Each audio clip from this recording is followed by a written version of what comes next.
Hello there, guys, and welcome back to my channel for our preview and predicted 11 live stream, I suppose, alongside, of course, the latest Chelsea news, transfer news, takeover news, Antonio Rudiger news, and all sorts of other business that needs to be discussed ahead of Manchester United versus Chelsea at Old Trafford tomorrow night, a place at which Chelsea have not won at since 2013, and a certain Juan Mata, who is now, funnily enough, player of Manchester United, was the man to score the winner for Chelsea back then. Also, by the way, anniversary of Steven Gerrard's slip, which allowed Demba Ba to make a 2-0 at Anfield. So, great day, I reckon. Liverpool in the mud. But yeah, not particularly great hunting ground for Chelsea. Old Trafford has been recently. There's a lot to discuss, but I will just first and foremost get my guests kind of feelings and thoughts ahead of the game initially before we get into any other business first. You know what, Clutch? I feel like I usually go with you last in this introduction, so why don't I go with you first today? First of all, thank you for coming, as always, bro. How are you feeling? Did the fact that we haven't won there since 2013, much of it, and we haven't beaten them in any Premier League game, including at home since 2017, was it? Much of a down on your confidence ahead of tomorrow, or do you still think we're finally going to turn it around, as Thomas Tuchel said in the press conference today when he was told about that stat, and his response was, well, then it's time. Well, cheers, everyone. United is just one of those teams. They're always a thorn in our side for whatever reason. I mean, they haven't been the same United that of the past in probably 10 years. They're always a decent team. They do enough to pay the players that they need to have to at least get top four. But for me, I think it's funny because right now United is probably at the lowest they've ever been. Whether all the players want out, the egos of everyone, nobody wants to play for him. Ronaldo is the only guy scoring, and he's probably the main guy they should kick out the door next year because, I mean, you're not going to get anything out of Ronaldo that's going to help the team other than goals. But even then, you can get somebody who does everything you need. But it seems like it's that perfect storm for like Marcus Rashford, who's been way out of form, to just come and score on us. First time he scored in like 6 months or something. Well, it's actually been like a month, but still. Like, it just seems like it's one of those type of games where, like, who was the guy that scored against Eddie Nketiah, who just scores against us when they have no business doing it. So it feels like it's going to be one of those games. But Danny Welbeck, when he scored for Brighton, wasn't that his first Prem goal of the season as well? Yeah, your Danny Welbecks, your Callum Robsons, the McGoldrick from McGoldricks, yeah. Just all those players seem to score against us, and it's so stupid. But I do think we're starting to find that form a little bit. And this is honestly a game that we should win with no problem, but we'll see. Phil Jones is starting. That's going to be a funny day. Well, or not. If Phil Jones is starting and we still don't score. Charlie, obviously I was on your channel early in the afternoon. I was planning, in all honesty, to have Connor, but if I want to, just didn't hear back from him. So Charlie jumped in as the last minute substitution. Appreciate it very much, mate. Obviously we discussed things on your channel already, but you feeling confident ahead of tomorrow that we can end this drought at, as they love to call it, the Theatre of Dreams? Not quite sure why it's called, but, you know. Confident or bit more pessimistic, shall I say? I don't know. It's a difficult one, isn't it? Because there's no reason why our record should be so poor against Man United. You know, no win in the league, as you said, since 2017 against them. No win at Old Trafford for almost 10 years now, which is quite ridiculous when you look at the manager. Which is when you've looked at the managers we've had over that time: Mourinho, Conte, Sarri, Lampard, Ancelotti. You know, these are good managers, and yet we still haven't managed to win there for whatever reason yet. Do we have Ancelotti as well? No, not Ancelotti. No, definitely not him. But you know, those are Jose, Conte, Sarri, Lampard, Tuchel. Not Ancelotti. Not him. But, you know, yeah, and like we've not managed to win. You know, some decisions haven't gone in our favour. Like Maguire when he was assaulted Azpilicueta in the box in our 0-0 last season, where we should have had a blatant penalty. But you know, you can't rue those decisions too much. The reality is that for whatever reason in these fixtures, we've not been good enough. Even at Stamford Bridge, they didn't start Ronaldo. They had Michael Carrick in charge, and yet we still couldn't beat them. So And you see their injury list, there's going to be no Maguire. That's probably a plus for them anyway. But, no Sancho, no Pogba, no Luke Shaw. Wan-Bissaka's a doubt. They've got all these players missing. And yet we've seen it time and time again with Chelsea that when teams are struggling, got injuries, looking for a win after a poor run of form, we turn up and suddenly they seem to play their best game of the season, or certain players will just have a worldie and then go back to being shit for the rest of the season. So, I'm not down about it. I think we can certainly win. And as Tuchel said, we've got to change the record, but it's definitely not as easy as I think people might expect it to be. It's going to be difficult. It really is. I'm expecting it to maybe be the odd goal in it. I don't think it's going to be a convincing win at all. But ultimately, for me, we're at the stage of the season now where just get the points on the board to secure the top four, and the main focus is the FA Cup. 100%. I could not agree more. Big up Lewis in the chat, by the way, and big up everyone that has joined from Lewis's stream. Let me get to you, Pice, but unfortunately, Gary Milburn, he didn't pay attention to what we've just been talking about for the last 7 minutes. But no, we don't normally do well at United at all, because we just told you we haven't won there since 2013. So I'm not sure how you've come to that conclusion, but here we are. Pice, Charlie's kind of started on it already, but United are missing a lot of players tomorrow. I mean, Maguire might actually be a good thing because he's the one that always gets away with the craziest things against us, whether it's kicking Batshuayi in the balls, whether it's assaulting Azpilicueta, all sorts of madness that he gets away with. So maybe him missing is actually a good thing, as much as, you'd think with the clown that he is, it's always great when he's playing. But because he gets away with everything against us, maybe it's actually, that is the only positive. But they have a lot of other players missing as well. So does that help you? First of all, Pies, maybe elaborate which are the players that are missing, because you probably know better than I do. Considering you tweeted it yourself. But is that enough to fill you with confidence, or are you still pretty pessimistic ahead of tomorrow? Yeah, I mean, Charlie explained it brilliantly, to be honest. We don't do well there. And United are probably on their worst form. Even listening, or not listening, but reading some of the quotes from Ralf Rangnick earlier, he was talking about the possibility of some of the younger players playing. So, look, I think they've completely bummed the season off. I actually thought they played all right against Arsenal, but they still lost 3-1. So I believe we can get the job done. We can win quite convincingly, only if we start well in the first half. I think also something to mention is when Man U are leading at half time, I don't think they've ever lost in the Premier League ever. They've got some crazy record at Old Trafford. I think it's home, I think that might be the case. At home, yeah, it's something like 500 games or something stupid like that. Something like 300 to 500 games. So I mean, we need to start well from the off, because that would be some record to break. But yeah, I mean, look, Man U are missing a few players, more than a few actually. I believe it's Fred, Jadon Sancho, Maguire, as you mentioned, Paul Pogba, Luke Shaw, Cavani, and potentially Wan-Bissaka as well. So I mean, it's a lot of players. They've still got Ronaldo, but I mean, other than that, look, they've got a young kid on the wing called Anthony Elanga who's quite decent. But like I said, no charity FC. Let's not turn Rashford into Ronaldinho for the first game of his season, and let's do the job. We still need to rack up points, because West Ham game, it was difficult. They had a B team out and we only won 1-0. So let's see. We're usually better away, but not at this place. So yeah, I don't really know what to think. It's a hard one to call. It is. I mean, Gary Milburn has explained his opinion a bit more there, in the fact that while we haven't won there but it's 10 years, so I'm not sure how it's 8 home games. But anyway, but in the last 8 home league games, it's 3 wins for United, 5 draws. And while I might hear what you're saying, a draw at Old Trafford is not the worst result, in our heads as growing up with Manchester United being a big and good team, maybe. But since 2013, they've been dog shit, other than when they came second under Jose Mourinho and won the Europa League. That was probably their only decent season. I mean, sure, I know they came second last year, but they still weren't decent. If we're honest with ourselves, they still weren't decent.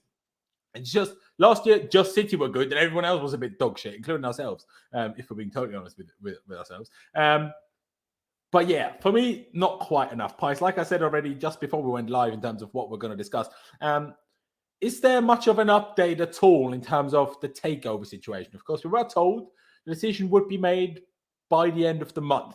It's now April 27th, meaning the last day of April is Saturday. do we still expect that decision to be made? And I mean, I'm not sure if you're aware of this anyway, but even if that decision by Rain is made, will the public be informed of the decision? Yeah, look, I 100% expect us to find out by the end of this week. I definitely think there'll be leaks going through. I mean, all the journalists, if they were told not to say anything, I don't think they'd mention a winner being, chosen in the first place. To be honest, it'd probably just be we probably wouldn't get these timescales. So I know they've been a bit wishy-washy, but I do expect something finally this week. I know that Todd Bowley's team was in Stamford Bridge yesterday, and Stephen Pagliuca and Sir Martin Broughton are there today. It's kind of they're calling it final pitches, so it's more like assurances over that they're not going to sell Chelsea for 10 years, because that was the news that came out, I think, 2 days ago or yesterday. Certainly since I've last been on the stream, that Yeah. Chelsea want assurances. Maybe even maybe this is coming from Abramovich. They've got to legally sign a contract which says they cannot sell Chelsea for 10 years after they, purchase the club, if whoever owns it. So I mean, if one of them doesn't want to do that, they're straight out the race. But nothing's been informed to us yet.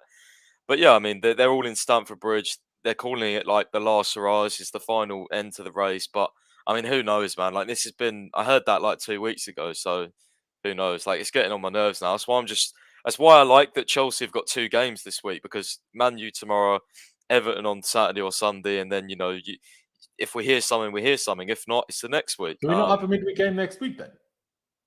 We don't know. We're playing on next Sunday, so we've got a whole week off. We play. I can't remember. The pressure incoming. Yeah, well, I don't know when they're going to announce it, but they're saying this week, like it's the final race. So let's see.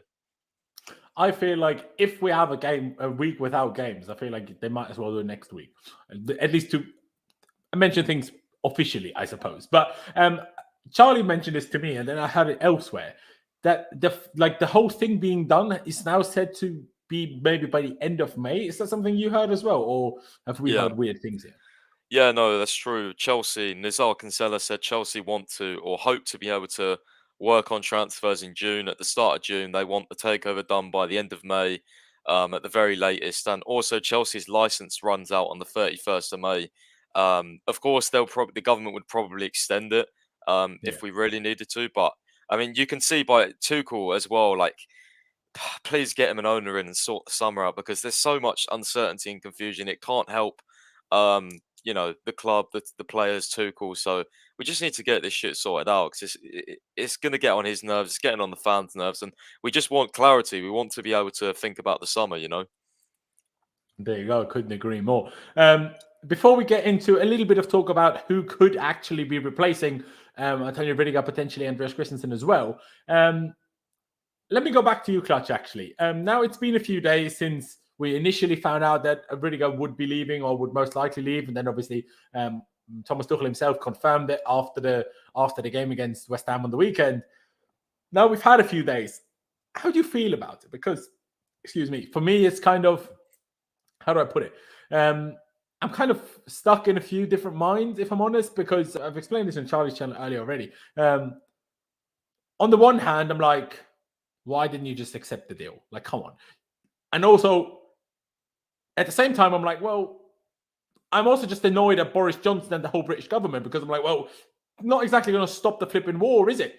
Us not being able to extend Antonio Rudiger's contract, because judging by what Thomas Tuchel said about the situation, made it sound, to me personally at least, like if we were able to, in the end, we would have probably come to either a compromise or given in to Rudiger's demands and found an agreement, and then he would have probably stayed. So that's the frustrating part. Yeah, you can have a go at the board and say, oh, why didn't we offer more money earlier? Yeah, you can have a go at Rudiger himself. Why didn't you just accept a slightly lesser offer? But obviously, Rudiger at the time, when saying no to that, didn't know the sanctions were going to come, right? And then once the sanctions were in place, even if the contract offer was already made, he couldn't sign it at the time, as far as I understood the sanctions at least. So the people to be most annoyed by is certainly British government, if it, like without a shadow of a doubt. Well, I guess Vladimir Putin himself, but still, this has nothing.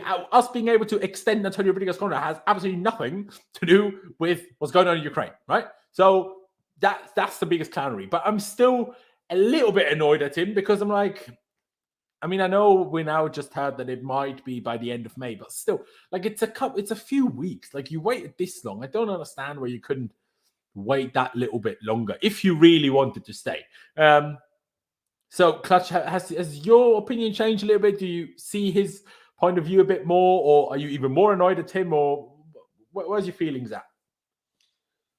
I'm not really annoyed at him. I mean, anybody in his situation probably is going to do the exact same thing. I mean, it's all well and good. We could be like, yeah, we want to love the club, do what you can to stay, but nobody knows anything about what's happening at Chelsea.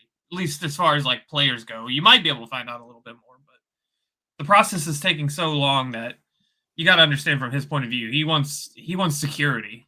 That's his whole thing. Is he's always wanted security. He wants to be able to provide for his family. He wants to have all this season, his projects in Sierra Leone. He wants all these assurances, and we don't know when we're going to be able to provide those assurances. Yes, maybe he should have accepted it earlier, but at that point, nobody could have anticipated sanctions coming. Nobody could have anticipated any of that. So I don't think that's fair on either party. You are correct when you said, like, the UK government doing this it's literally done nothing to stop anything. Everything is going the same way, other than Chelsea are being screwed. It's the only thing. Like, if they cut off anything from Russia, fair enough. I mean, fair enough. But they didn't.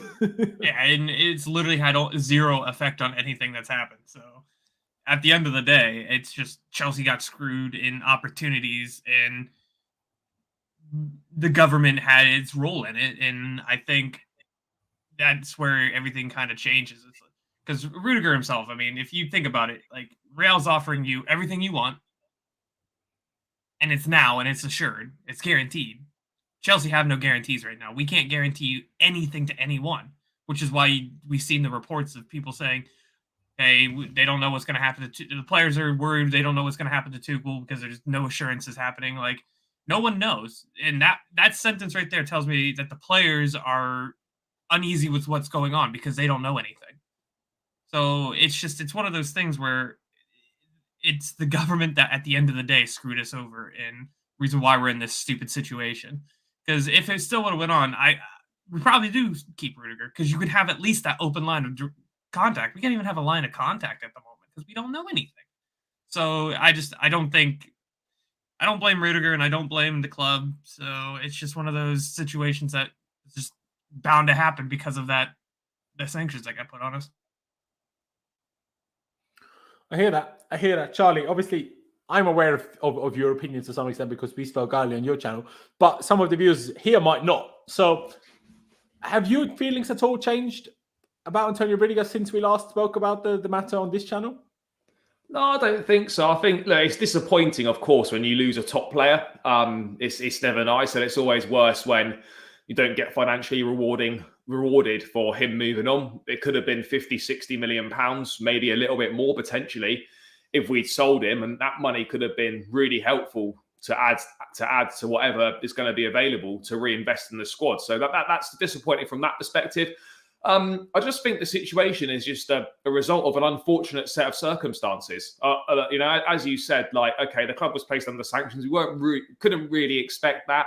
The fact that, the terms of the sanctions are ridiculous, it makes no difference whatsoever, as you've rightly said, whether we've got the abilities to offer someone a new contract or not. That's ridiculous. But ultimately, I get your point, why couldn't he wait a bit more? But as Clutch said, we can't offer any guarantees. We don't know who the new owner is going to be. We can't offer those guarantees. And when you're a football player, it's a short career. Rudiger's shit hot right now, and you've got to cash in on that. And the lure of Real Madrid, virtually no one's, when certain football clubs come calling, it doesn't matter where you're playing. If Real Madrid pick up the phone, or Barcelona, certain clubs pick up the phone, you go. And he's going to go for less money, I believe. Obviously, that might be made up with a big signing on bonus potentially as a free agent. But ultimately, it's a short career, and I've got no issues with him leaving. It's just frustrating because this situation could have been avoided if, we were allowed to, if the sanctions were slightly different, or what it comes back to is if we'd actually had some proper planning in the first place and not allow ourselves to get into this situation. But in terms of Rudiger himself, never questioned his commitment in the shirt. He's a fan favourite. And players come and go, and it's just an unfortunate set of circumstances that have led to this. But yeah, no issues with the player. It happens. There you go. Now I do hear that. I mean, I think the media have kind of brainwashed us a little bit into thinking that anyone whose contract has run out or runs out cannot wait until the summer to make a decision. I'm pretty sure we're all aware Kylian Mbappe's contract at PSG is running out. He hasn't made a decision yet where he's going. At least not the public is not aware of it. So, like, clearly, it's not a case of where Rudiger had to decide now to go to Real Madrid. I think people forget that a little bit. Yes, we can't give him any guarantees. That might be well and good. But if Madrid really want him, they're not going to say, either you sign now or you're not coming here, because they want him probably more than he wants to go to them. So this idea that he had to say yes now, that's complete fabrication in my opinion. And that's why I'm like, how many players do you know that whose contracts have run out, and then in the summer after they've basically finished their contract with their current club, only then have they made a decision on where to go? Because this situation now where Thomas Tuchel said in the media, he's decided to go. He told me in a meeting now today, in a press conference, when asked how has the squad handled Rudiger leaving, and he's like, no one likes it type thing. I mean, we are in a situation where we're not really fighting for much anymore. Of course, we want to secure top 4, and then we've got the FA Cup final which we're fighting for. But in terms of on a day-to-day basis, not so much. I get that. But still, it's a situation where it's just another distraction that we really didn't need in this season, like as if we didn't have enough already going on this season. And I think that's why I think people are letting Rudiger off a little bit too lightly, personally. Because, I agree. It's understandable that he wants his future sorted, but whether your future sorted today or in 3 weeks doesn't make a difference. Because if it did make a difference, we've already been sanctioned for 2 months. So, I'm sure he's well aware once, or otherwise ask your lawyer because they understand. Once the club was put under sanction and everyone was aware they were going to be sold, this process was never going to happen within 3 weeks, a month. This was always going to take a while. Maybe we didn't expect it to take until the end of May, but it was always going to take until about now or early May. It was always going to be that way. I mean, I presume we probably all expected that. So he knew that. So then I don't understand even more so. We've been under sanctions since early March. So if you could wait until late April, why couldn't you wait until May? That's the part I don't understand. But hey, Pice, your thoughts at all changed by any means? And also, could you, I mean, I'm not sure if you know, but if you do know, can you put a light on the fact, because there's been varying reports, I feel like, or varying stories flying about at least, about how much Rudiger is supposedly going to earn at Real Madrid. I feel like the number that was thrown around was 8 million a year, which would be 150k or 153,000 euros. Sorry. Obviously, there's always a bit of a debate whenever it comes to footballers' wages. Are the numbers we're hearing post or pre-tax, which is a big difference, of course. Literally a 50% difference to some extent, depending on the country, of course. Not if you go to Monaco. Very close. But can you shed some light on that? And like I say, have your thoughts at all changed? I mean, I know his contract length is until 2026, but in terms of the finer details, so there's been some Spanish reporters say it's 10 million euro per year. But I don't exactly trust the Spanish reporters, so I'm still waiting to hear on that. But to be honest with you, I don't really care what he's going to be earning there. He's probably going to get a big signing on bonus. He's probably going to get his agent fees. Does it not make it even more annoying if he left for less? Well, I've moved, but I've moved on from him now. Honestly, already, I'm at the point. I honestly I don't think he wanted to stay as much as people think he did, because, like you just said there, he could have easily waited for the new owners. I'm not hearing all this about we can't offer any assurances. Complete nonsense. He could have waited another month if he really wanted to. Madrid or whatever other club. It's not just Madrid, by the way. PSG, Juventus, Bayern Munich were all interested in him. They're not just going to go, like you said, if you don't sign now, we're dropping our interest in a month. We're not going to offer you a pre-contract. No, he could have absolutely waited. And if he didn't accept this big 230,000 offer that we offered him pre-sanctions, then he clearly wanted a new challenge, and we was being... or did he? Because obviously, like I say, he didn't expect the sanctions. So maybe he was still just trying to bargain for more, which that part I don't have a problem with. Obviously, if What, he knew this was more going to than be the 230? very last offer that I could accept because we're going to get sanctioned next week, if that's it, which obviously he can't. But if that was the case, I'd 1,000,000% agree with you. But obviously, he couldn't have known that we couldn't offer him another contract a month later, right? So that's why I'm not that harsh on that, if that makes sense. I mean, just let him go. Like Tuchel said, there's future after Rudiger. Yeah, he's a fan favorite, but only for the last year and a half. It's not like we're losing someone that Not we even, actually. bro. Not even. Yeah, like it's not like we're losing someone, in my opinion, that we absolutely adore. Like like what happened when Hazard left. So I mean, it's like for me, it's like It's yeah, not money for Hazard, though. yeah, I know, but like still, like it doesn't like. I was annoyed when I first found out, but at the same time, I like 50% expected this anyway, that this could happen. I mean, I remember the first time the sanctions got announced, the first thing I thought was contracts and Rudiger, and I thought, well, he's not going to stay, so can't exactly act annoyed or surprised. Of course, I mean, when you watch him for Chelsea, I mean, we'll probably watch him tomorrow night, be like, shit, like yeah, do whatever, just try when the new owners come in. I don't know, but we have to be realistic as well. Like, you can't be paying, like John Terry said, like 300k for a defender. He's 29. That's stupid. But Absolute that's nonsense. also. But I think I don't understand why John Terry said that as well, because no one said that that's what Rudiger wanted. So I don't understand why this 300k thing was thrown about anyway. I mean, I think he's just. I mean, I think it's throwing just out good numbers, press. like, I think it's yeah, just good press for him because he's part of the other bid. But it's it's just bad crazy. press, Like, though. yeah, like you've got to pay I your think it makes it look players. like I think there's a Hey, lot but- of people in this fan base that if you said offer, like, do whatever it can, if you offer Rudiger 300k, do it. I think there's a lot of people that would. But it's not about the fan base, though. The decision isn't made by the fan base. The decision is made by Rain and Chelsea. And if they hear one of the guys that's on this consortium wants to give individual players that have been good for 15 months 300k, then that consortium is all of a sudden immediately out of the question, in my opinion. If you're thinking, Maybe It's not Maybe. good business. You also got to Not good business understand sense. that Rain probably doesn't know what they're talking about when it comes to football, so they probably don't care. Oh, about that. they have plenty of idea what they're talking about. They know whether people are worth 300k or not, because they see wages of other people in football. And that's all you need, really, to understand whether it's okay to give Rudiger 300k or not. Maybe.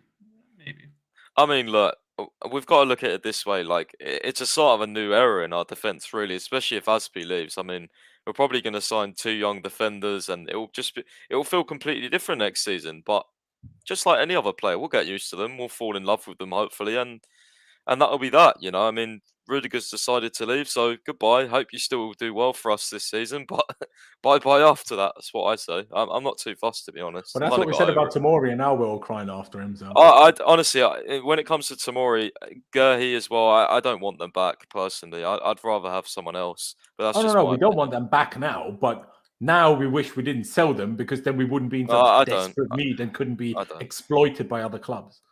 I don't personally, because I don't think they would have been as good or turned out as good. So it's like people telling me about Tammy Abraham. Oh, we shouldn't have sold Tammy. Like, no, yes, we should have. That was a great sale in my opinion. Yeah, He didn't on suit the Tammy, I agree. system. He Tomori wanted is to also a leave. bit So. different because he's in a different league. But Guay is literally playing in the Premier League. Yeah, but still, I mean, I don't know. Like Crystal Palace, like it's less pressure. Like I don't know. I just don't really still trust him that much if he was to come back or stay. Me personally, I'd like to see him a few more years. I know we've got that, but not buyback option, but match and release clause option or whatever. So, But this few we'll see. more years thing, that doesn't apply to like Kunde either. How many years at the top level has he had? 2? Yeah, but he's got a lot of European experience. So I mean, Gurhi doesn't have that. Tomori does, but Gurhi doesn't. No, Guy doesn't. That's very true. That's very true. I mean, on that note, just before we end, this kind of discussion, and before we move on to Manchester United tomorrow, potential replacement. Obviously, there's still the main one is still Jules Kunde, of course, from Sevilla, who still seems to be top of our list. It's apparently he's still very much on that train of I want to go to Chelsea. So that's good. Obviously, unless Sevilla take the piss too much because they know we're desperate, they could sit there and in the summer go, actually, how about 80 mil, lads? If they want to, they can do that. Hopefully they don't, but if they want to, they can do that. There's also been reports about Pau Torres, of course, the 25-year-old Spanish left-footed centre-back from Villarreal in the Champions League semi-final tonight against Liverpool, of course. Also reigning Europa League champion. So for me, Pau Torres fits. It couldn't be more perfect. Has experience at the top level, has won shit, is left-footed, and is not too young, but also not too old. For me, he's perfect. Also, release clause 55 million. So if we can somehow pull that off, amazing to me. When it comes to, I forgot his first name, but Gvardiol, of course, the Croatian RB Leipzig centre back, can also play left back apparently. Is he left footed? Probably, if he can play left back. Yeah, he is. Yeah. Linked with him, but he's only 20. So I don't understand that link at all. Like, why would link to him? I don't understand. What? Tuchel's a fan, apparently. Sorry? Tuchel is a fan of that guy. That's what Sky Germany reported. I'm sure he is. That's where the links come from. I'm sure he is a fan. I'm sure, but, you know, I'm sure Tuchel would have been a fan of Tomori. I'm sure Tuchel didn't hate Guehi. Do you know what I mean? Like, is Gvardiol really better than those two? Especially than Tomori, because all they've both really got is pace, and the rest you kind of need to teach them. But yeah, for me, Pau Torres and Kunde, if we get those done, I'm happy. But Pais, I'll start with you. Do you think we need two, or do you think we're okay with one centre back? Because some people seem to think one plus recalling Colwell is enough. I disagree. Maybe in a back four, it's a bit more of a debate to be had, but that's only if we're guaranteed to play back four every game, and I don't think even Tuchel can give that guarantee. Yeah, we definitely need two defenders. There's no debate about it. We've got links to, you know, like the Kunde links is separate. Like, we've had those for months. He's a right-footed, right centre-back. He'd probably replace Christensen. And then we had links to Pau Torres and, you know, we've been scouting other players. I think like Max Kilman from Wolves as well. There was another one. Oh, yeah, Fofana, but he's just signed a new contract. So I don't know why he's still, I don't know. Yeah, maybe there's like a release clause in the contract or something. Sometimes that happens when they sign new deals, but to get them a big move. But I don't know, like, we have an interest in a lot of centre-backs, and I like the interest we have. Like, there's not one player on the list that we've mentioned that I don't think would be good or couldn't turn out to be good. The problem I have is they all seem pretty young, and I think if you have Chalobah, Kunde, Colwell, and then another young defender, like, that's a lot of young defenders for me. Unless it's Pau Torres, who's like 25, that's still, for me, I'd like another sort of another defender who's like a similar age to Rudiger, that has European experience, that's played at the top level, and that's good enough for the Premier League. Which is why I mentioned Koulibaly, but I don't think that will happen. Although it's a big debate to be had whether Koulibaly has European experience, because how many seasons have Napoli been in the Champions League, and when have they ever made it past the group stages? Like, yeah, I mean, they fuffle about in the Europa League, usually get knocked out early there. Do you know what I mean? Like, there's not much European experience. With them. That's just one example I could think of. Like, no, I hear you. I mean, it's hard. I just think, can Silva really carry that mantle, especially if we lose Azpi? Like, we're gonna have one senior defender in our defense starting. Like, do you know how crazy that is? Like, can you really expect a challenge for the league title with such a young defender? He's going to turn 38, mind you. So exactly, like, how many games can he even play? And he's not his first language isn't English, so, you know, like, well, you'd expect that to be starting to get better. He's been here for 2 years now, so hopefully, but he hasn't done many interviews. By the way, on the games thing as well, I was searching up. Do you know this season is the second most amount of games he's ever played in any season, his whole career? I found that absolutely extraordinary. But to be fair, has he ever been in a team that has played this many games in a season? So, you know, and his highest has been 46, and he's had like 40, 42s, 38s. He's on 42 right now. So, like, that's crazy. He's like, he's 38 or 37. He's nearly breaking his own record. Like, what is this? That's crazy. I just thought that was mind blowing, to be honest. 100%. No, 100%. But obviously, that to some extent that's natural, though, because obviously Liga, the level is not as high, so it's easier to rest one of your star players every now and again.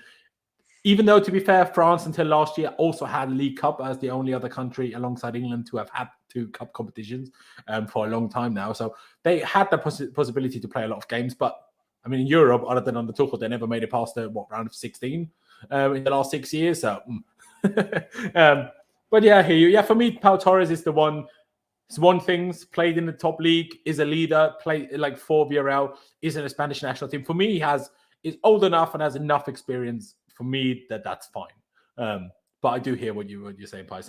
Clutch, what about you in terms of replacement? Is it Pau Torres and Kunde and no one else, or are there valid options for you out there? Obviously, maybe like a Fofana, maybe like a Gvardiol. Of course, if Fofana is signing a new contract now, like Pais said, maybe there is a release clause.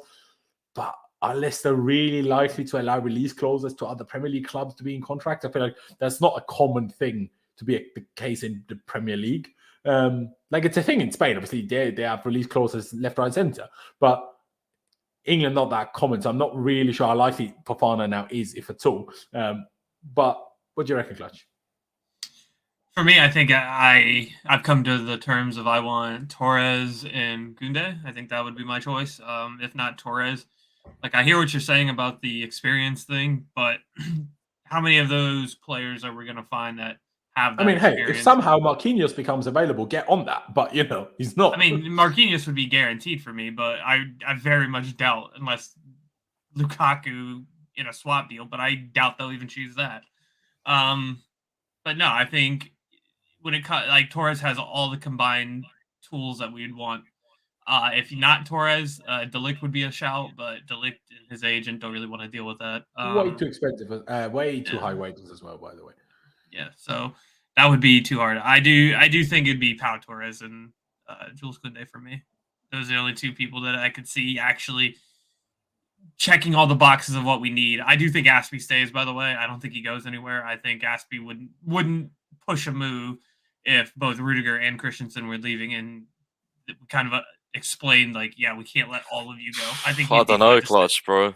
I don't know, if bro. He leaves, he's worse than both Christensen and Rudiger combined. Like we always said, don't worry. One of Christensen or Rudiger was saying they're both going. So I don't know. But Azpi, but we have the power over Azpi. Azpi is still club captain, and I know, but I can see if one of them stayed, him leaving, and everybody would probably be fine with that. But if both are leaving, and you sit him down and be like, "Look, I know you want that move, but we're going to need you for at least one more season," I think he'd be fine with staying one more season. Although I can't lie, that report about Thomas Tuchel apparently telling Dujan Sterling to be ready for pre-season, that doesn't make me think we're going to force Azpi to stay, because otherwise, why is Dujan Sterling relevant? I mean, are you really going to put Azpi? Who are you going to choose? Dijon Sterling or Azpi at right wing back? Well, it doesn't matter. But if you're telling Dujan Sterling to stay, then you're not gonna pick a Blackpool player essentially over Azpi. I think Azpi goes to the back line next year. I don't think we see him at wing back. So that's where maybe not. But mind you, Dujan Sterling under Tuchel has only played right centre back, never right wing back. Of course, he can play right wing back, but when Tuchel used to be pre-season, only ever right centre back. So again, what's the point then?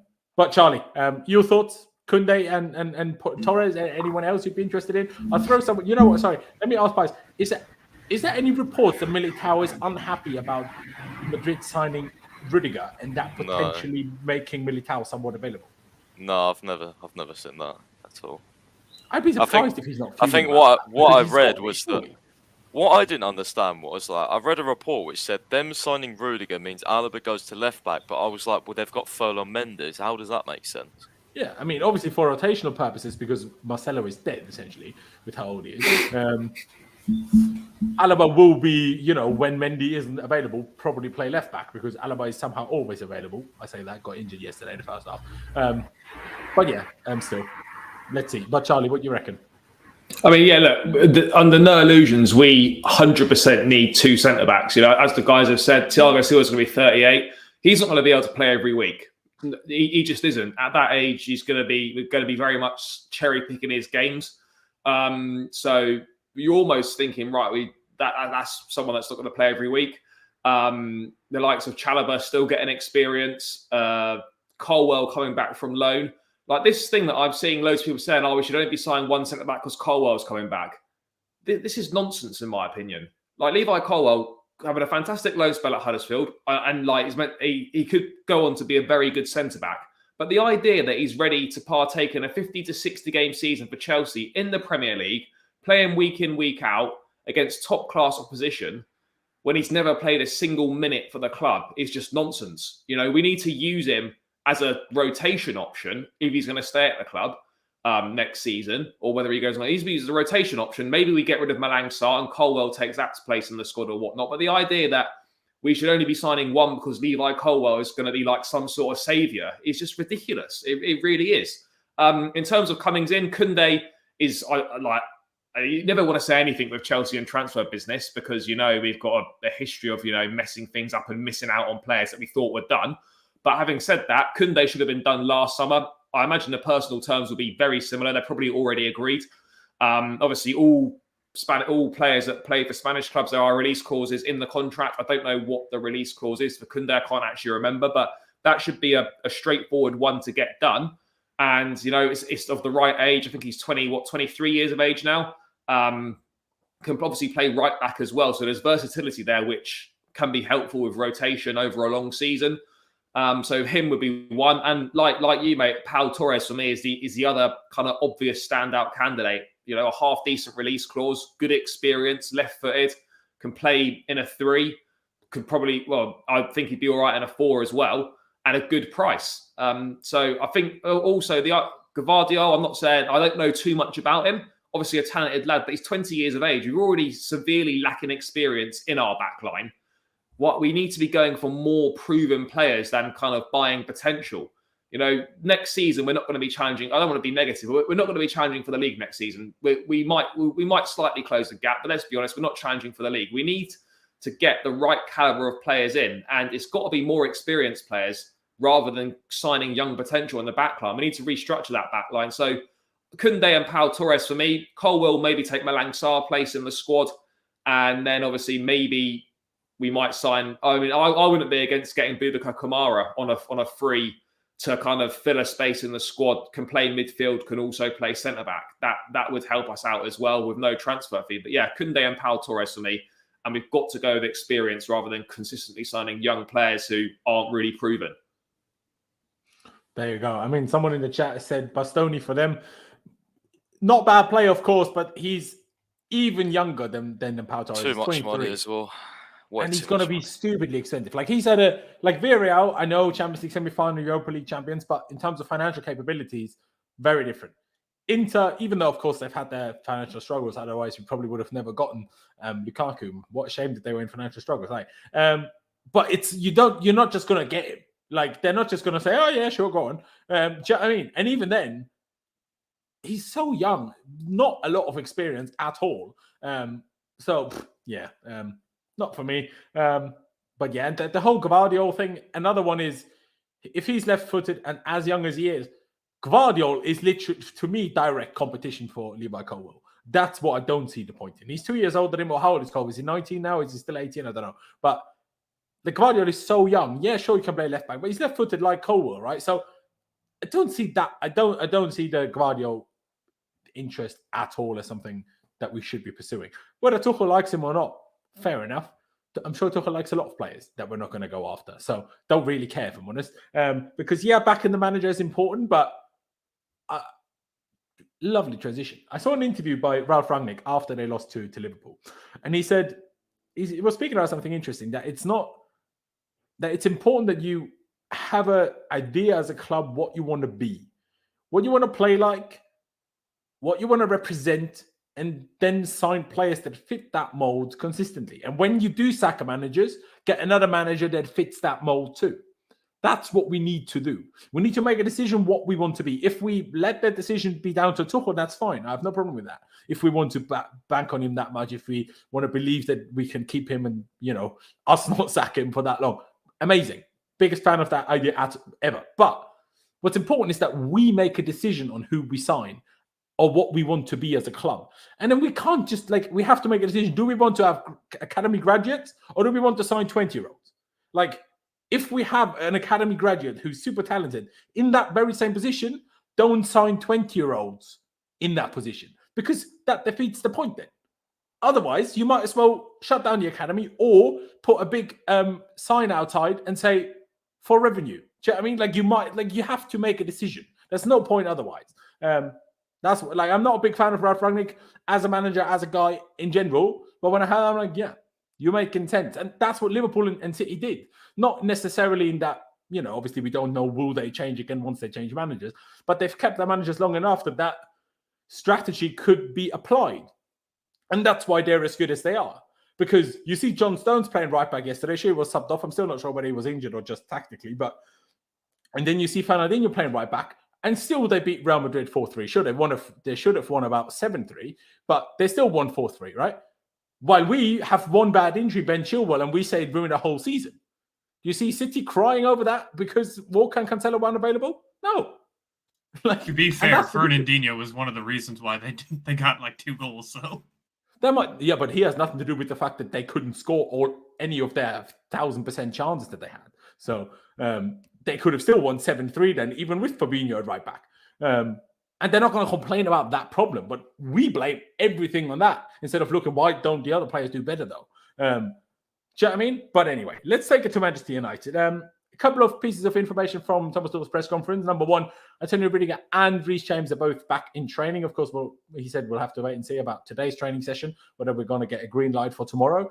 But looks likely, I would say, but we'll obviously see more detail tomorrow, I suppose. But Mateo Kovacic, Callum Hudson-Odoi, Ben Chilwell, and also Ross Barkley due to illness are out. Not that Ross Barkley matters much, if we're being totally honest with ourselves. But yeah, that's kind of all the important pieces of news, alongside obviously all the players missing from Manchester United. Now, we've spent quite a long time on this stream so far talking about Antonio Rudiger and him leaving and replacement and blah blah blah. But the big question, as I put on in the title, as I put on the thumbnail, it might not be that big of a question. We might all have a simple agreement, but it is still an important question to answer, because especially after Thomas Tuchel in the press conference said nobody's happy about it and stuff, that he's leaving. He's back fit, but should he start? What do you reckon, Clutch? I see a lot of people saying he needs to be benched for the rest of the season for it. We need him. It's that simple. We need him on that left-hand side, and we need him to be firing. Yes, there's that potential that he might be playing for injury or against, so he doesn't get an injury, but that's just how it goes. I mean, who are you going to play there? You're going to play Sarr there? You're going to play Aspie there? They're not going to do as good as Rudiger. Rudiger on his best day gives us something that none of them do, and that's just stability. Rudiger has to play for me. I don't think it has to happen. Fair enough. I'm just replying to Global CFC in the chat here by saying Laurenz Vescoli is 20 as well. Well, he is, and he's 21. But also, at least he's Premier League experience, not Bundesliga tax experience, because that's irrelevant. Don't need that. But yeah, fair enough, Clutch. Pies, do you agree? Yeah, probably. I don't really want him to play. Like, if we had someone better, then, or someone even as close, like even 50% as close, because even Azpi playing on the left-hand side, I don't know, I don't really want him against, pacey wingers, runs in behind, that sort of thing. So, yeah, I would say you have to play Rudiger, but yeah, I definitely, personally, not a fan of what he's done. There you go. Charlie, what about you? Also reckon we got to play him, especially at Old Trafford, where we haven't won since 2013. Probably even less likely to win there without him. Oh yeah, 100%. He's still our player, and ultimately he always gives 100% when he wears the shirt.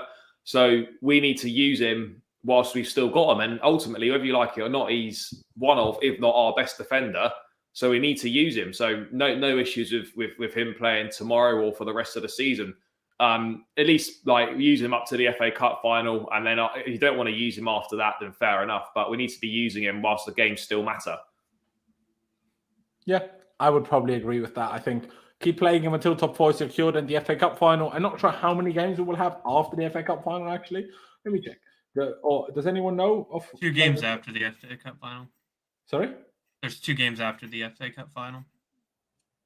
True. Is that the question? So for those 2, I think it should be dropped, personally, because unless top 4 is not secured by then, but I bet it better be, because we need. I was just going to say, I think we need 7 more points for top 4 secured. Exactly. So that's 2 wins and 1 draw from 4 games that we have before Liverpool, which is Manchester United, Everton, Wolves at home, and Leeds. Although Wolves at home has got a draw written all over it already. But Leeds we should be battering. Everton, realistically, we should be battering. We should be battering Everton. If we give anything to Everton, I'll be very disappointed. Yeah, I agree. Watch Mount score an own goal. But yeah, I think I didn't start with that, but Mendy in goal, I think is pretty much a guarantee, I would say. Thiago Silva is probably also a guarantee, although, again, we'll need to consider at some point he will probably need to be rested. Is that against Everton? Is that against Wolves after. I guess we have the next midweek off, so it's fine actually. But the right side of centre back, that's an interesting one. Even myself and Charlie had a bit of a debate about this on his channel because Chalobah played pretty well last game, to be fair to him. Aspi, of course, back into that centre back position in the last game, or by last game being on the left side still. Of course, Andreas Christensen pulled out with some sort of stomach issues. So theoretically, he's of course back in contention if he doesn't have the shit essentially before the game. But also Reece James. Now, the fact that he missed another game, if Reece James plays, and I'm not sure if you'll all agree, but for me, this is guaranteed. Not necessarily what I would want, but if we're talking about realistically where he's going to play, if he plays at all, it's right centre back. There's no chance he missed another game out of, precautionary to be sure he doesn't get injured again. And then after this one game that he missed, we put him back in, and then he plays right wing back when he hasn't played right wing back for weeks. So he doesn't get injured again. There's no chance he plays right wing back tomorrow. As much as people might hope for it, no chance that will happen. Absolutely no chance. Which is why I would personally pick said Reece James at right centre back, just because I still want him to play. If he's not going to play right wing back, then play right centre back. Then I still think they put us in the best position, especially with how United will probably park the bus. Maybe. Well, we'll get to the wing back. Whoever the wing back will be can come inside a bit. Reece can still push up as if he's a bit more of a normal right back. And he's got pace to track back and is strong. And it can help out defensively. So that's why I pick Reece James. Charlie, obviously we discussed on your channel. You in the end agreed with that on your channel. Have you changed your mind on that, or still pretty happy with putting Reece James? No, I'm still the same. I think, as you mentioned, James is actually quite injury prone. I think we need to, we need to be careful here because he does pick up a lot of injuries. It seems. Obviously missing West Ham with tight hamstrings. I just feel that Tuchel might look at that and think, right, maybe I'll just use him at right centre back again. And he's not exactly a bad option there either. So yeah, for this game, I'd go with him there, and then obviously probably have Ruben at wing back again. I quite like that sort of setup on that right side. So yeah, I'd go with James again in that right sided centre back position. Fair dues. Before I go to Pies with that, ladies and gentlemen, please do subscribe. 190 people watching right now. Please get subscribed. We're on the road to 15,000 subscribers. Would love to get there by the end of the season. So every new subscriber counts. Please do hit that like button. We're like 1,100 and a bit away. So like I say, please do subscribe and smash the like button as well. But Pies, with those reasonings, I'm not sure whether you agree, but do you think if Reece James plays at all, it will be right centre back? I hope not. I really don't want him to play there. I really, really don't. I don't like him there at all. He's good there, but I just don't like him there. He's a wing back for me. A wing back or a full back. I don't. Certain games maybe here, but I just don't like it. I thought Chalobah played really, really well at the weekend, and for me personally, Chalobah deserves to stay in the side. So I'd have Chalobah at right centre back for me. Fair enough. I think you really waste Reece James if you play him right centre back, and the fact that Tuchel said he's fifth, you really waste his potential and his abilities if he plays there. And the fact that Tuchel said he's 45% Reece James at right centre back, and what was it, 55 or something percent at right wing back? I mean, quick maths. Yeah, I don't know, man. I don't really agree with that from Tuchel personally. I'd have him 90% right wing back and 10% right centre back. But if I'll ask you this question, if it is the situation where he could play right centre back, but he's not fit enough to play right wing back, would you then play him right centre back, or would you not play him at all?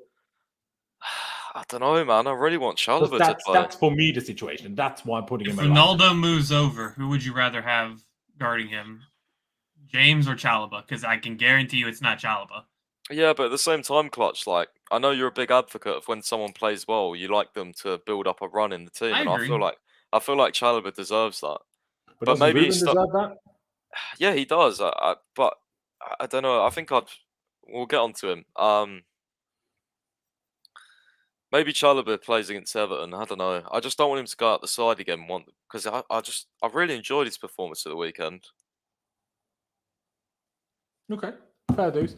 I mean, Clutch, the way you just said that there, sounds like you're going to pick Reece James, or you're going to throw a Christensen in there now. Well, I have a question to ask you. If I pick somebody that's the same and we have a tie, would you have the chat decide? I mean, I can do. We don't usually do that in previews, but I can do. Because if so, then I'll pick Chalobah. No, I want to see what the chat says. You know what? For curiosity's sake, why don't we do that, ladies and gentlemen in the chat? We're going to do something new now. Do you pick Trevor Chalobah or Reece James at right centre back again? For me, so I'm going to put this as a stipulation because I cannot see it be the reality any other way. Reece James either does not play or plays right centre back, because otherwise, why would he have missed out the last game for a little bit of, like, there's no way he throws him into right wing back now, when for the last 4 games he played right centre back because it's less physically taxing. Then all of a sudden he misses a game and now he can play right wing back. There's no way that's the reality. So either it's Reece James right centre back, or not at all. So now please do pick your preference. What have I seen here? Well, a lot. It's changed. Okay. James, Chalobah, James, Chalobah, James, Chalobah. I mean, people keep saying you want Reece at right wing back, but that's not an option. I mean, maybe it is and I'm wrong. We've got, but if it's not an option, you're saying you're picking Chalobah over Reece James and you're putting Reece James on the bench, and that's mental to me. I'll say we've got a massive problem if this is an ongoing situation with Reece James, by the way. If he can't play right wing back, we've got a massive, massive problem consistently. Oh, it is. But obviously, it's now that he missed the last game, right? So I presume maybe Everton, that still applies. Then we have the week off. I presume then for Wolves, he can play right wing back. That's in my head how it goes. Yeah, and for many games in a row, hopefully. I hope it doesn't, one game he's right wing back, then he's back to right centre back. Like, he's just gonna. I think people forget the importance of him on when he plays wing back or full back. Like, it's just different gravy. I agree. I don't think, after having a hamstring issue, this is something I've said all year long. The right wing back is the spot that runs one of the most on the pitch. It requires the most energy and the most effort.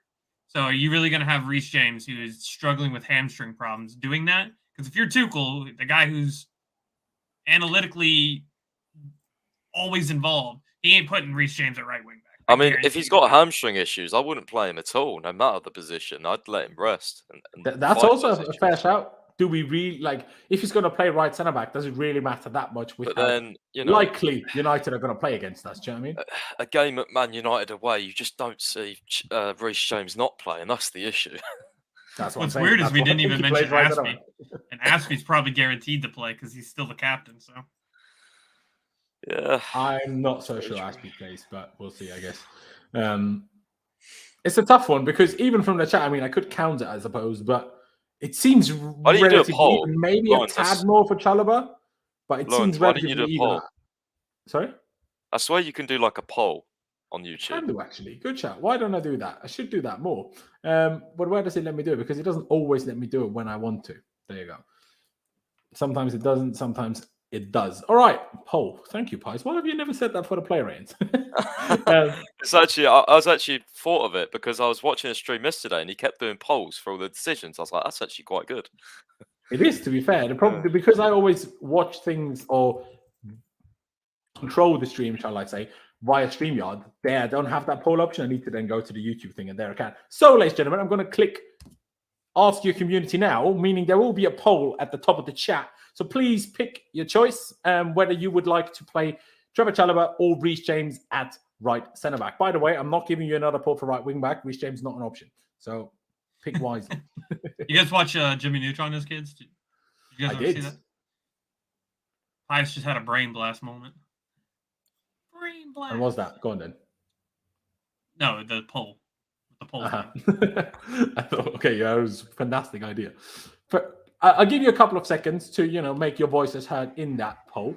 What can I see now? Well, here Chalobah is certainly winning so far. We've had 40 votes, and there's 180 people here. So get voting, ladies and gentlemen. There's definitely more than 40 people to be voting here. But so far, it's 75% Chalobah, 25% Reece James. We'll get your votes in. You know what? In the meantime, while we finish that poll up and while I give you all the chance to, make a final decision, why don't we move on to left back or left wing back, shall I say? But also, Charlie needs to leave now. So I do apologize. Charlie does need to head off. Of course, I will, because I know Charlie's team already, I will always add Charlie's opinion to when we go through the team. So, Charlie, I appreciate you very much. Good luck with the football. I hope you stay up. No, mate, we've stayed up. We did stay up. It's a new season starting tonight. So we stayed up, so it's all good. But yeah, need to go up now. There you go. Charlie, take care. Everybody subscribe to Charlie's channel. Link is down in the description. The Blues brothers help him get to 500 jobs before the end of the season. Please do. But yeah, Charlie, cheers. Take care, bro. Nice one, lads. See you later. Cheers. There you go. Now, myself and Charlie on his channel picked Marcos Alonso for the left wing back spot. Is it still Alonso? I mean, he started every game since the first Real Madrid game. So that means he started Southampton, Real Madrid away, Crystal Palace, Arsenal, and West Ham. So he started the last 5 games in a row, which were all obviously back-to-back, no midweeks off or anything. So does he start a 6th game? Pies, what do you think? I mean, I can't remember what game was it. Was it the West Ham preview? I was like, I think he's going to start West Ham, but one of the next games is going to be Saul or Azpi. So maybe this is the game where Azpi plays to fit him in with Ruben and James or Chalobah. You know, I'm going to go with Azpi at left wing back. I don't know how likely it is, but that's going to be my choice. Fair enough, Saul. All right. No, Azpi. Azpi. For some reason, I didn't hear that properly. Azpi at left wing back. I mean, to be fair, Clutch was talking about Azpi will start, so maybe that's it. Although, in my opinion, really bad idea to do that away at United because, I would just park the bus. I want offensive ability, not Azpi at left wing back, personally. But, fair. It's your call. But to be fair, even though we're still only at 70 votes, it's still a good percentage of people that are in. And it's 79% Chalobah. That's very interesting considering people in the chat, it certainly wasn't 80-20 pro Chalobah. But, the poll has spoken. So Chalobah shall receive that spot. And we'll just see what Thomas Tuchel does tomorrow, I suppose. Now, Price picked Azpi. Clutch, what do you reckon? Alonso for you, or would you also go along with that Azpi idea? Would you maybe throw Saul in there? What do you think? Azpi for me at left wing back only happens if Kovacic is in the midfield because you need another offensive player going forward. Azpi on the left is not going to provide that. That's the first thing we learned against Real Madrid first leg. It doesn't work if you have Jorginho and Conte in the pivot. And we know those two are going to play in the pivot. So for me, it has to be either Saul or Alonso. And Alonso's had a pretty good run of games. I'd give it to Alonso. I reckon so as well. And because I know Charlie would also pick Alonso, we're going to put Alonso down and go to the right wing back spot. Now, for myself and Charlie, this will be Ruben. Obviously, that is with us having picked Reece James at right centre back. Again, I don't think Reece James plays a right wing back. Of course, we can, I guess, pick it if you really want to. I don't know. But yeah, Ruben has played there 3 games. It was good in all 3 of those games. In my opinion, he was against West Ham one of the better players, if anything. So yeah, I'd stick with Ruben. And especially within my head, Reece James behind him allows him to kind of drift inside, make a midfield 3 if we happen to need that against, probably McTominay, Matic, and Bruno Fernandes is probably going to be the midfield, is it not? So them having 3 men in there, we might want 3 men in there. And then Ruben can help out. That's my logic, hence why I'm going to pick Ruben. Clutch, would you agree? Or would you prefer to pick, for you, I guess Azpi is still a valid option here, but also Reece James as opposed now that he's not at right centre-back. If it was me and Reece James is not fully fit to do his right wing-back role, then I'm picking Ruben. It's the best we've seen Ruben all season is in this role. And like Tuchel said, he needs to get that time and that confidence. And sorry, bro. I need to interrupt you. Now, see, Praz, people like you are why I call so many people clowns. It also helps that your logo is the Google logo, which has loads of colors, which reminds me of clowns. But you need to actually listen when I say things. And don't say, oh, this fanbase, flip's sake, and for fuck's sake, and shaking my head. Listen to what I'm saying. Kunde will sign anyway. The question is just who will be the other one we sign. So it's not about Bastoni or Kunde. Also, because Bastoni's left-footed, is he not? I think so. And Kunde is right-footed. So, if anything, Kunde doesn't help us for left-sided centre-back in a back 3 at all whatsoever. Right? So, think about things. Listen to me before you clown yourself out here. And just it's about who's the second one. And we already signed a very young player in Kunde. So do I want another young player? That's why I said no. But anyway, sorry. Go on, Clutch. I lost my train of thought in that epic encounter. Ruben, yeah, but I think giving him that time over there. Reece is, I think, the only one that I think we should be playing over there other than Ruben. The wingback spot is offensive first, defensive second. And if you put Aspie over there, you get defense pretty much the entire game. Yes, he did have that one goal. Was it Arsenal that he had the goal? Who, Ruben? No, Aspie. When did he have a goal? He scored against Arsenal. Yeah, so I can't 100% say that, but I do think Ruben fits the bill of a ring back more than Aspie does at this point. There you go. Fair enough. Pyston, what do you think? I've changed my mind. I want Alonso on the left side. I think Azpi's going to play wing back, and I think Ruben's going to play in midfield with James at centre back. But I know that's not what we've gone with. That's just what I think. Okay, that's kind of your predicted 11. Yeah. I think it's possible. Don't get me wrong. I think it's possible. I mean, I would probably go with still Ruben in the midfield. I think just because purely I don't want Kante to play, but that's just my opinion. So I think I'm going because you were obviously not here after the West Ham game. Yeah. From in the stadium, did you think Kante was decent against West Ham? No. Or did you think he was bad again? I didn't know. I forgot he was on the pitch, bro. Against West Ham again. Because you said that after Arsenal. Yeah, in the first half, he was actually making you know what really annoyed me in the first half, right? It was Jorginho and Kante, wasn't it? Yeah. They was not making, Mendy had the ball, Silva had the ball. They were not making angles, and that meant we played really, really slowly. And then all of a sudden, Kante made one or two angles, and it led to attacks, and he just didn't do that enough for me. And then in the second half, I just completely forgot he was on the pitch, to be honest with you. So for me, if you're going to play Kante, you've got to make sure he's going to have influence the game, because he's playing a lot of games in the row, and he's not influencing them for me. So yeah, I wouldn't play Kante in this, honestly. I know it's probably an unpopular shout, but I don't know why it would be. I just don't think he's been very good for a while now. I really, really don't. I mean, you clearly have a different perspective from the stadium, and also, obviously, as I made well aware on Sunday, obviously, I was watching the F1 at the same time as Chelsea, so might not have had the best perspective on the whole thing. But I thought Kante looked at least better again than he has for a few weeks. I'm not saying he was prime Kante, by no means am I saying that. But I thought he looked a bit better. Obviously, you first of all paid more attention. Number one, you had a different perspective from the stadium anyway. The reason why I personally wouldn't do that is because Ruben has played better at wing back than he has in midfield. If I'm honest. I do agree, but at the same time, and he's provided more attacking threat. And I think I do agree, but it's just weird though. Breaking United down. Is that not weird that Ruben's providing more in this role than in? It's just there's less discipline required at wing back. That's why. At wing back, he has more license to go, while in midfield, he needs to protect Jorginho or whoever plays next to him. Yeah, that's true, I suppose. I don't know. I like him at this wing back role, but I don't know. I just want to see him in midfield again. Like Tuchel said, I want to Ruben unleash the beast inside of him or something. He said today, and I was just like that's 100% true. He's been doing a lot more of these. Oh, okay. So he's got to drop him then. Watch Ruben not play at all. It's Aspie right wing back. Georgie and Kante. Last time he picked Ruben up and said, "I need more." He dropped him. So. Yeah, I don't know. He just said he needs to unleash the monster inside of him. I think he said was his exact words. I was just like, does that mean he's going to play midfield, or is he? I don't know. Weird. Because if you think about it, Laurenz, Kovacic is not here. So if Kante needs a rest, is Saul going to play over Ruben in midfield?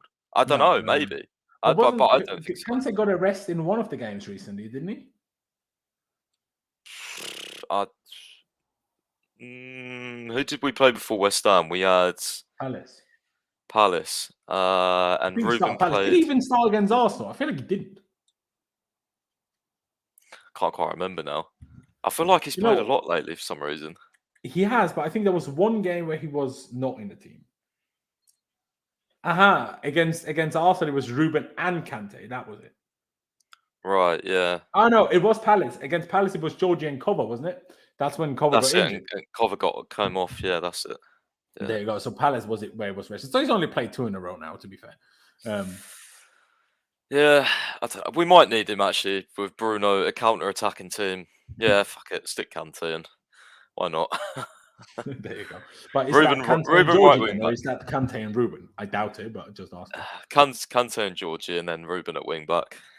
There you go. We would have probably, myself and Charlie did, and with everything that Clutch has told us so far, I assume you agree with that too?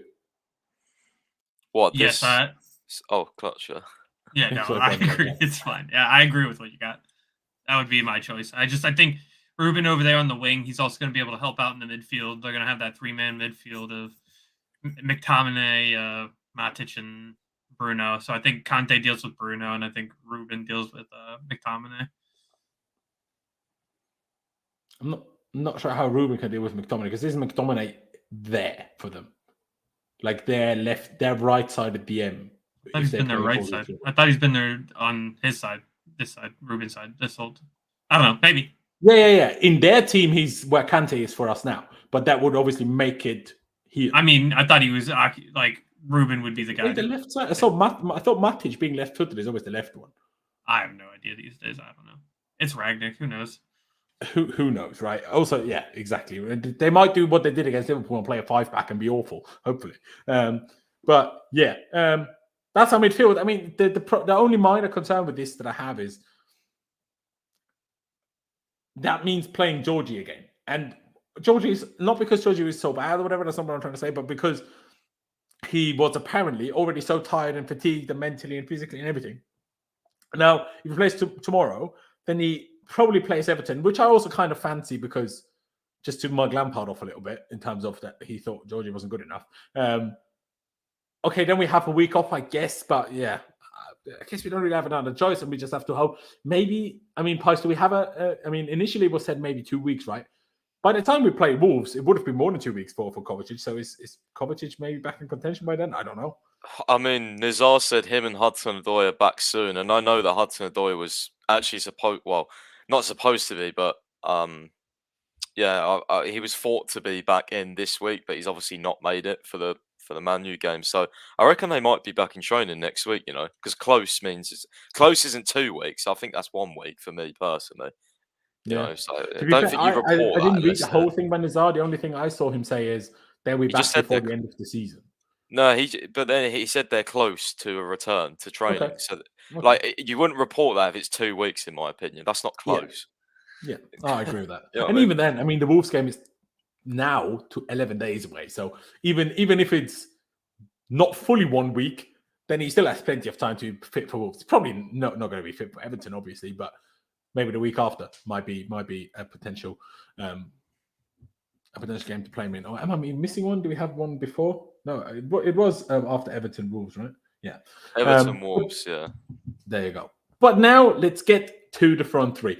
Obviously, a lot of people are Mount overplayed, blah, blah, blah. Now, in hindsight, I actually thought I was maybe a bit harsh about him, and he was probably better than I initially gave him credit for, to be fair. Clutch gave him that credit and thought he was better than the rest of us did on the stream. But yeah, some people saying, drop him. No. We haven't won there since not drop him, but rest him. We haven't won there since 2013. We're not taking the only player out that's currently in some sort of regular goal contribution form. So he's the only guy that is not allowed to be dropped, if anything. He's the only guy that actually has to start, no question about it, for me. So Mount's definitely in there. For me. I will allow you that decision in a second, but I do want to, first of all, make it about Pulisic or Werner. Now, Werner's been in decent form.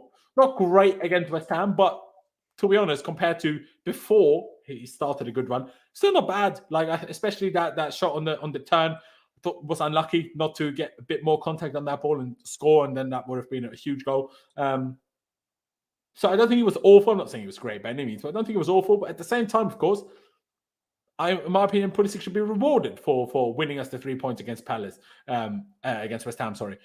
So for that reason, he should start. At the same time, I'm like, okay, Werner plays, runs around like mental, either creates space against United because Old Trafford is a big pitch, or just makes the United defenders tired, which makes Pulisic's job later easier. The important thing is, though, if that's how it goes, Werner starts, Pulisic comes on, it needs to be after an hour, 65 minutes max. It can't be after 75, 80 minutes. That's way too late. If you're going to do that, fine. But after an hour, 65 minutes maximum, that sub needs to happen. I think there's a case to be made for both of these ideas. I think, for example, though, against Everton, I think it needs to be Werner because their defenders are absolute clowns. So the more movement there is, the more clowny they will look and the more space the other two attackers will have. So that's why against Everton, to me, it's Werner that starts over Pulisic, if it's between those two, shall I say. But for this one, I'm a little bit more undecided, more leaning towards Pulisic, if I'm honest, just because I feel you need to reward things. And that was a big goal and a good goal as well. I'll go with Pies first before I go to Clutch. So, Pies, what do you think? Pulisic, is it a fair reward after getting us the winner that he starts this one? Or do you think it should be Werner regardless? Yeah, I think I'd reward Pulisic. I don't really think it's much of a debate for me. I do see the line of you're thinking of like Werner tires him out and then Pulisic comes off the bench. But I don't know. I want to see Pulisic start, see if he, truly is a bench player like Tuchel thinks he is, or whether he can kind of do well this game, then earn himself a start in the Everton game. So I would start him. I think as well. We haven't seen like the best of dribbling, from Pulisic in a while. But this sort of game, United might have some counter attacks, but it's going to be more of a possession-based game. So I think keeping the ball, winning fouls, I'd trust Pulisic more than Werner over that, in my opinion. I still think Werner can have some loose touches, and he's just an eyesore still for me in general. Inside the ground, that miss was obviously, it wasn't a sitter, but it wasn't great. I don't know, like, I just think Pulisic is the better player, and I think you should just play the better player. But I don't know, man. Like, it's a good debate to have because he is seemingly so good off the bench. Like when he came on, him and Ziyech, I thought they both really they wanted to get on there, they wanted to get on the ball, they wanted to make stuff happen, and I don't feel like Pulisic has done that a lot when starting this season. He's kind of like drifted in and out of games, like doesn't really take authority. But I don't know. I'll put him in for this game and see how he does. I don't know if he's going to start. I actually think Werner's going to start again, but I'm going to put Pulisic in. Fair. Clutch, Pulisic for you? I mean, you're obviously a big Pulisic fan, or do you, maybe as a Pulisic fan, do you think the likelihood of him having a positive impact on the game is actually if he gets half an hour as a sub? Which obviously, in the end, what you care most about is him having an impact, right? Rather than starting and then being bad, right? I'm going to use a con line. What do you think, Laurenz? What do you think I'm going to say? See, I know what you think.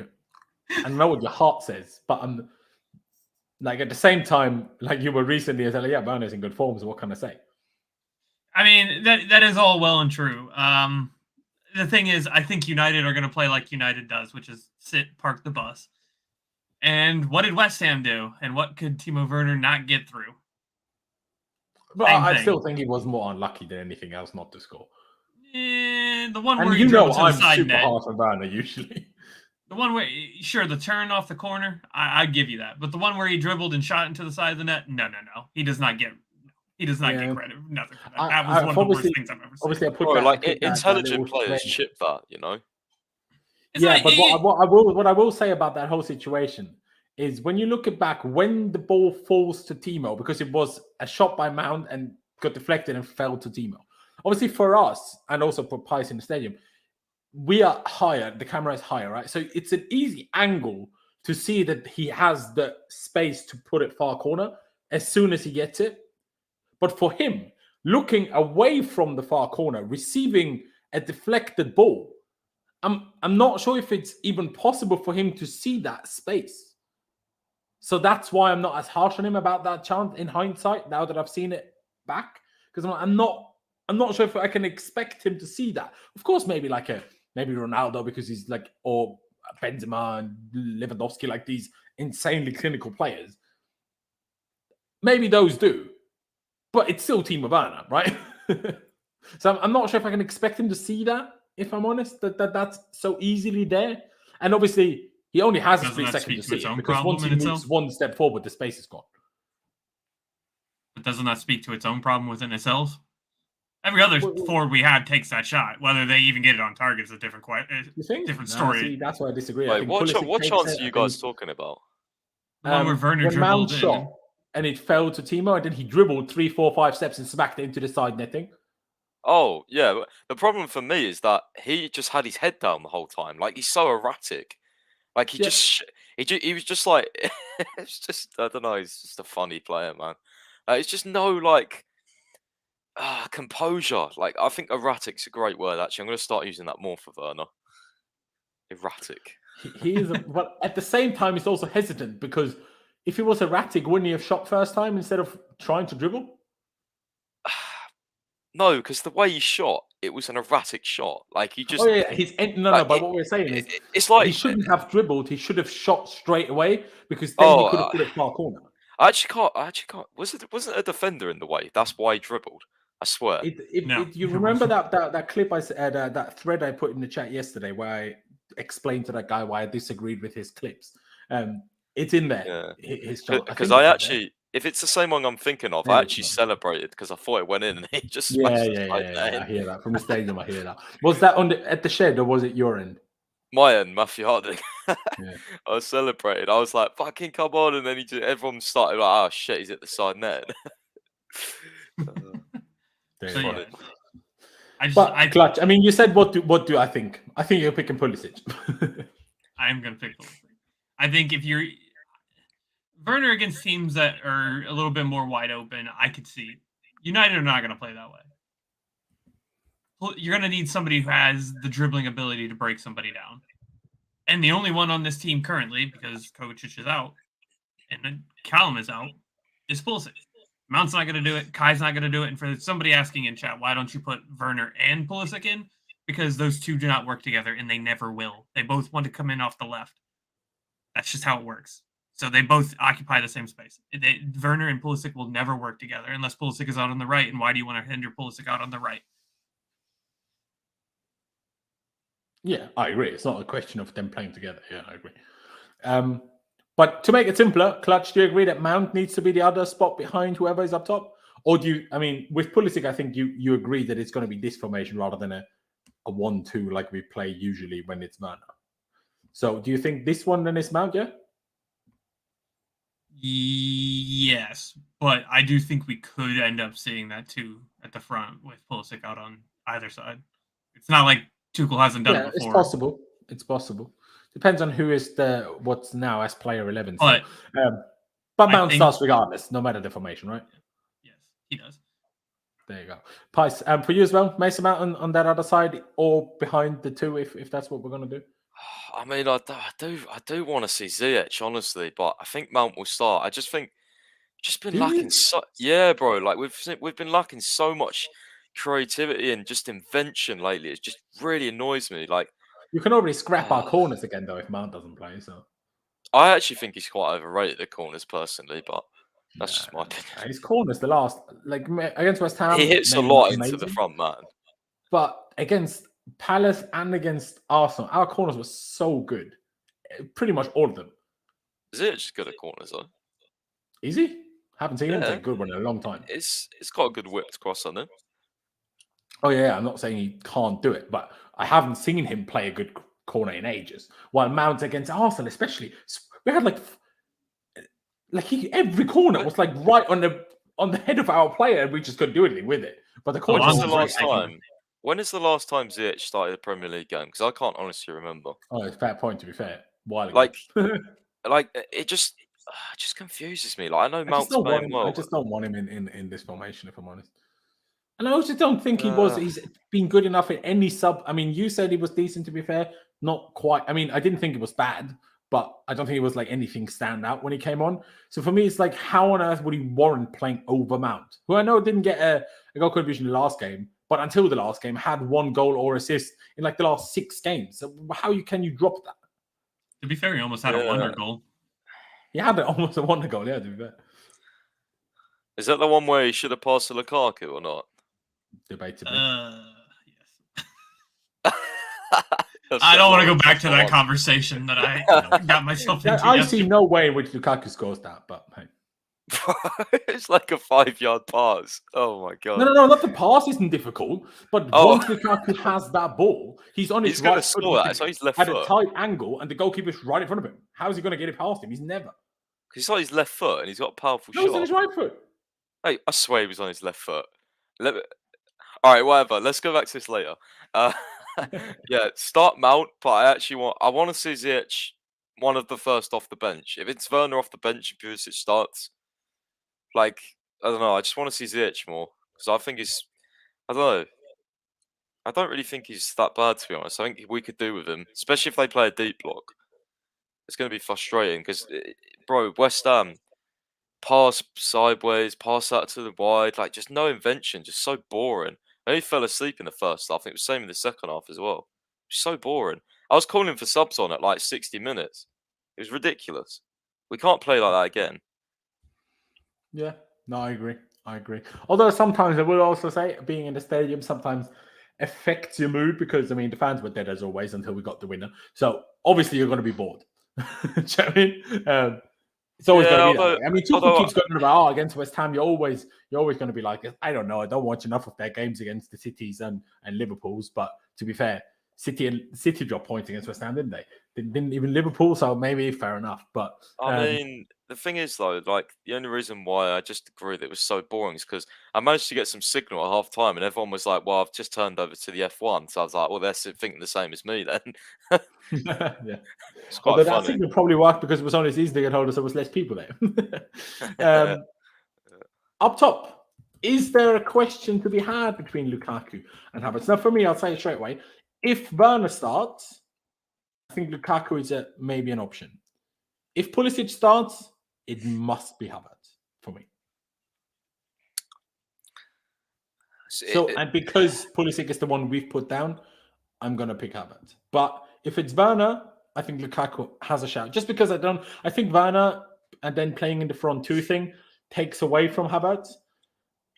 Hence why, then fair enough, might as well try Lukaku. Who cares? Maybe he has a point to prove at United potentially. And didn't his whole interview start because he only got 8 minutes against United? Wasn't that his whole reason for throwing his hissy fit? So yeah, that's how it started. Although at the same time, I kind of want to purposely not start him against them again, just because I'm still a little bit annoyed by the interview. But yeah, no, for me, if it's Pulisic, it has to be Havertz. That's my explanation for it. But what about you, Pies? What do you think?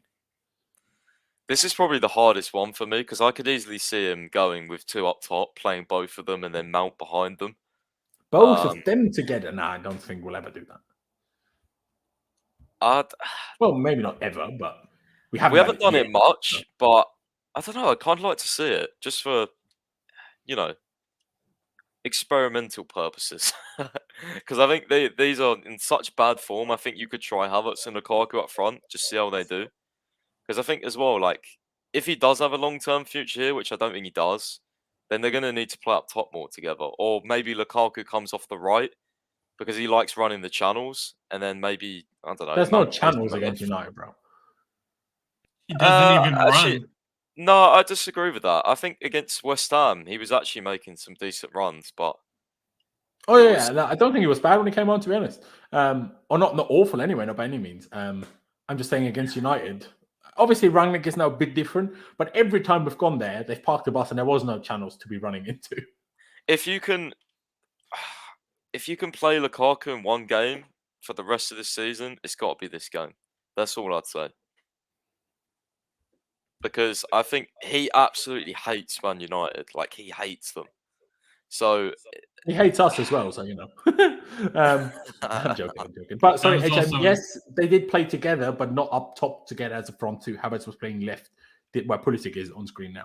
So that was not up front together. Yes, they played together, but not as a striking partnership. But so are you picking Lukaku, yeah, Pies? Or do you not think that Pulisic and Lukaku together is not the thing? Because I think that. Why do you think that? Because I don't really know. I think Pulisic would probably like playing like those little 1-2s running off him. Lukaku doesn't play 1-2s. Lukaku just occupies space that Pulisic wants to go into to take chances. Bro, all we did for ages was use him like Giroud and play 1-2s. Yeah, no, I get that. But he never lays it off to Pulisic usefully. He just stands in the way. God's sake. I think never that. gonna With Werner, it makes sense because Werner is then the guy that moves because Lukaku's never going to be the guy that moves, right? And Pulisic isn't going to be the guy that moves. So we need someone that moves. That's my logic. And if it's Pulisic who doesn't, then it needs to be Havertz that moves. Hence why if Werner starts, who can be the guy that moves, then maybe Lukaku is fair, if that makes sense.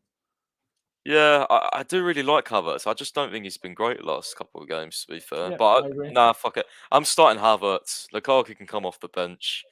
I think Havertz is. I just love him. He's a baller. I trust him. Yes. The only thing I would maybe say rest him if he's tired because didn't Tuchel say something about like he didn't call him fatigue, but I swear he said he's played a lot of games or something. Or was that the reason why Lukaku started against Arsenal? I can't quite remember. That was the reason, I think, why. Right, yeah. But even then, Havertz came on for the last half an hour, so it wasn't that much of a rest, was it? Yeah, so I'll pick Havertz, but just don't be surprised if Lukaku plays because it does make sense.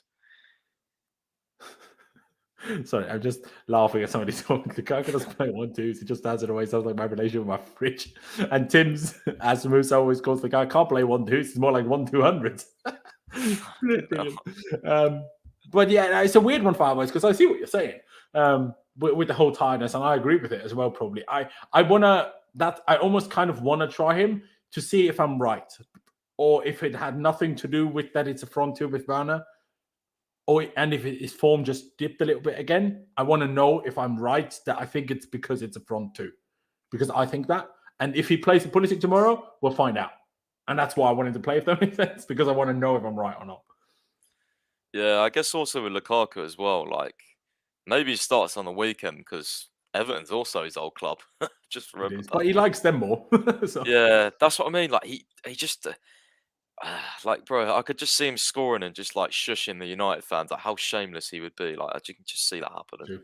Probably would. We'd give an interview straight after. Yeah. He starts shushing them.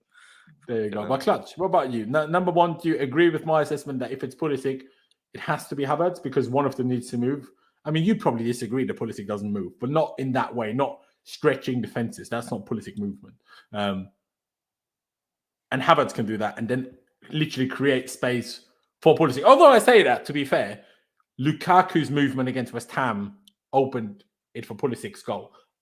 And the fact that they had a man stand up, of course. That helped. But what about you, Clutch? Havertz or Big Rum? It would be Havertz. Mostly because, like we said earlier, I don't think Havertz really works when you put him up front with another person, unless it's kind of where he has that, because he doesn't really have that free role to roam like he normally does. Yeah, exactly. So that's why I'd probably choose Havertz with Pulisic. I do agree Pulisic moves in different ways. It's not like a Havertz type of movement where he's wanting to drag somebody out. His movement is I'm trying to get on the ball. That's it. That's what his movement is. I just want to get on the ball. Havertz is I want to create space here for somebody else to come into the space. The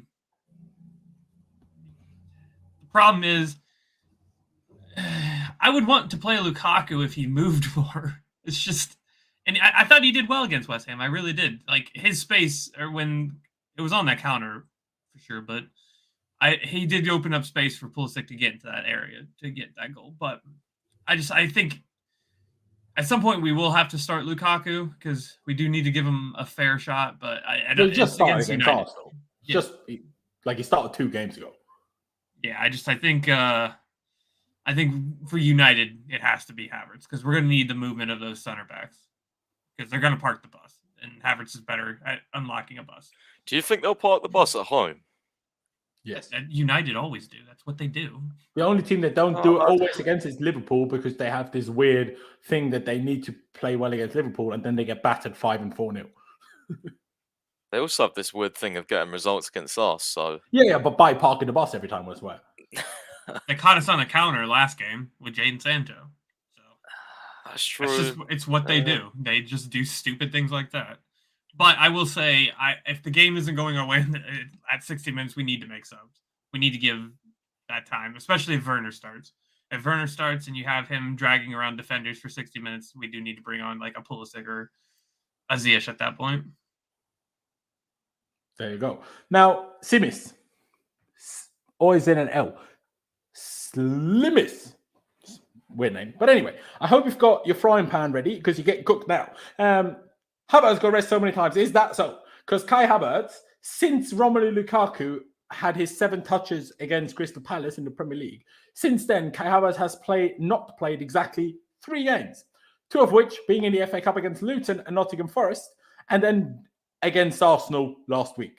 He even started every game for Germany in between that. So if you're going to give it large and say, I have agendas, don't give us a waffle. And to go to you, Mr. HM, when Havertz thinks it's rest, but others, they need to be dropped. Now, didn't we just 10 minutes ago say, does Mount need a rest? Didn't think so. But sure, we have agendas. But also, Kai Havertz, like I just explained, has literally played since Crystal Palace pretty much every minute that he could have played other than in the FA Cup. Until Arsenal, of course. So him needing rest is only completely logical. Right? Is it not? I mean, again, if he does play tomorrow in this formation that we have up on screen, and he plays badly or lackluster a little bit, or leaves some to be desired in his performance, again, then I agree with you. Then he's dipped in form again, and then he maybe deserves to be dropped, and maybe Lukaku deserves a chance. But Lukaku has he not had enough chances? While Havertz has had like 3 bad games now compared to Lukaku's 10 in a row. And then every sub-performance, other than maybe West Ham. Against Palace, he missed from 3 yards. People seem to just ignore that. He missed from 3 yards, and then they keep talking about Havertz stinks. Sorry, are you mad? But anyway, this is the team we have up on screen. So I guess that is that. I'm a big fan of Pice's shout here earlier from using the poll option. Big fan of that because we often in these previews have like then a slash this, and sometimes we have slash 3 players and stuff. So it's good because then we can have final decisions if we are undecided. So that's very, very good. Now, to finish things off, boys, we need to do a score prediction. Do you think we will finally win at Old Trafford clutch? But I almost want like an honest like score prediction, if that makes sense. First, I want to say to the person saying, why don't we drop Havertz when he's playing? Because generally when we have Havertz on the field, we play better as a team than we do with Lukaku on the field. That's the number one reason why I will always pick Havertz over Lukaku. Because Lukaku does not move. We need movement in the front. He does not do that. So I will say that's my only thing. But if you're wanting to talk about the score predictions, if you're talking about like my head's prediction, it'll probably be 1-1. My heart's prediction is probably 2-1. And then it'll be something stupid like Marcus Rashford gets a goal. Something stupid like that, because that's just what happens. Maybe so. Pies, what about you?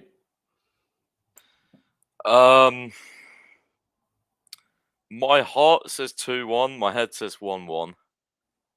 I think we might go 1-0 up and then kind of like control the game, but then maybe concede late on, and it's just like one of those games.